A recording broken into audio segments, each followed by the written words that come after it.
ఈరోజు team work అంటే ఏంటి, ఎలా ఉంటుంది, ప్రభుత్వ అధికారులు, ప్రజలు, మన ఎలక్ట్ అయిన ప్రతినిధులు అందరూ కలిపి పనిచేస్తే ఎలాంటి విజయాలు సాధించవచ్చు పెద్ద తార్కాణం కింద క్లియర్గా కనపడుతుంది.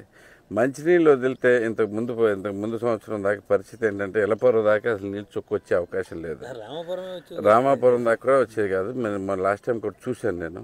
నీళ్ళు ఎంత కిందకి పోతున్నాయి నేను. మోటార్ కూడా అందే పరిస్థితిలో ఉండేది కాదు. అలాంటిది ఈసారి టీం వర్క్ చేసుకుని గట్టిగా ప్రజలు, ప్రభుత్వం అందరూ కలిపి పని చేసుకుంటే ఎలా ఉంటుంది అనేది మన డీసీలు కానీ, మన డబ్ల్యూఏలు కానీ, నీటి సంఘాలు చంద్రబాబు నాయుడు గారు ముందు ఆలోచనతో కరెక్ట్ టైంలో ఈ ఎలక్షన్ ఫినిష్ చేయడంతో మంచినీళ్ళు అసలు శుభ్రంగా పిలపర చేరటం అనేది. చూసారు కదండి. మరి ఈ వీడియో కనుక మీకు నచ్చినట్లయితే ఒక లైక్ కొట్టేసి మీ అభిప్రాయాన్ని కూడా కామెంట్ బాక్స్ లో తెలియజేస్తూ ఇలాంటి ఇంట్రెస్టింగ్ అప్డేట్స్ కోసం మా ఛానల్ ని సబ్స్క్రైబ్ చేసుకోండి.